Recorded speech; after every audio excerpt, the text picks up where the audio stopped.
Om Swastiastu. Assalamualaikum warahmatullahi wabarakatuh.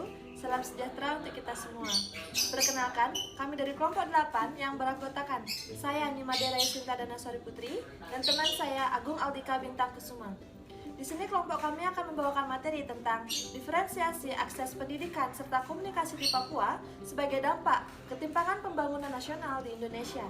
Untuk rumusan masalah yang pertama akan dibawakan oleh teman saya. Pendidikan dan akses komunikasi di Papua.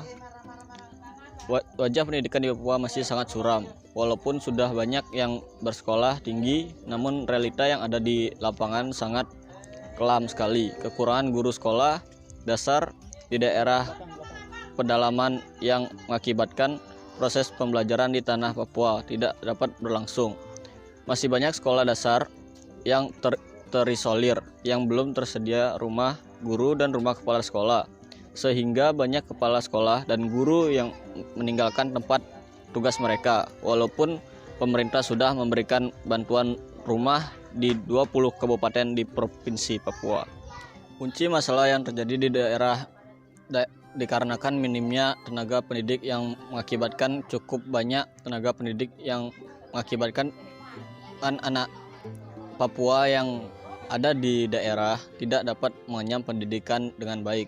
Kenyataan tersebut menimbulkan banyak masalah, yaitu rendahnya rata-rata jam sekolah serta masih tingginya angka tuna aksara yang mengancam kemerdekaan anak-anak Papua dan mengancam kesejahteraan masyarakat. Fokus pemerintah menyiapkan sumber daya manusia, diprediksikan perekonomian di Indonesia menjadi 2,5 kali dari sekarang. Oleh karena itu, seluruh program untuk meningkatkan akses telekomunikasi dan merdeka internet tidak boleh berhenti. Para guru juga harus menjaga anak-anak untuk memastikan adik-adiknya belajar menggunakan internet serta menguasai agar menggunakan internet secara efektif hanya untuk belajar. Kemudian untuk rumusan masalah yang kedua, yaitu upaya yang dilakukan dalam dunia pendidikan serta sarana komunikasi di Papua. Pendidikan merupakan memuliakan manusia muda menjadi manusia dewasa. Salah satu menjadi tolak ukur keberhasilan suatu bangsa ialah keberhasilan suatu pendidikan. Tetapi sejauh ini kita lihat masih ada ketimpangan pembangunan dalam pendidikan di Indonesia, karena dengan melalui pendidikan kita dapat melahirkan generasi-generasi yang cerdas yang nantinya dapat terampil dan siap menentukan arah pembangunan untuk bangsa ini. Namun untuk mewujudkan suatu pendidikan yang berkualitas serta berkeadilan tidaklah mudah, karena fakta di lapangan telah menunjukkan ada beberapa faktor yang menyebabkan pendidikan tersebut tidak dapat maju, salah satunya yaitu geografis Indonesia. Bentuk negara Indonesia yang merupakan kepulauan menjadikan di satu sisi merupakan anugerah dan di sisi lain merupakan sebuah hambatan. Kita ambil saja contoh pendidikan di Indonesia yang letaknya di perkotaan besar seperti di Jakarta. Pendidikan dapat berjalan dengan lancar serta banyaknya fasilitas-fasilitas yang memadai. Sedangkan di sisi lain kita ambil contoh di pedalaman seperti Papua ataupun Kalimantan, banyak anak-anak tidak bersekolah dikarenakan kurangnya tenaga pendidik, bahkan sering terjun langsung para TNI yang bertugas di sana untuk mendidik serta mengajar anak-anak yang tidak berkecukupan. Bertolak dari masalah tersebut, sebenarnya pemerintah sudah melakukan upaya-upaya untuk meningkatkan pendidikan yang ada di tempat-tempat terpencil seperti Papua dan Papua Barat. Akan tetapi, masalah pendidikan sepertinya tidak akan pernah selesai. Kemudian pemerintah pusat bersama Kemendikbud telah mempercepat peningkatan dan pemerataan pendidikan yang ada di Papua dan di Papua Barat. Beberapa program yang telah difokuskan diantaranya yaitu penyediaan sekolah satu atap berpola asrama untuk meningkatkan angka partisipasi sekolah. Kemudian untuk dukungan dalam peningkatan kualitas pendidikan terus dilakukan dengan memberikan afirmasi penyediaan fasilitas pendidikan dan beasiswa untuk pendidikan menengah ke atas.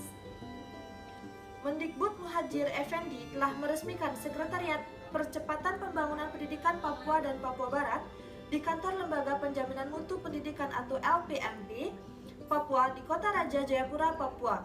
Pembentukan tim ini sangat penting mempercepat peningkatan dan pemerataan kualitas pendidikan di dua wilayah tersebut, yaitu di Papua serta di Papua Barat. Pendidikan dan akses komunikasi bagi perkembangan pembangunan dan masyarakat nasional dan global.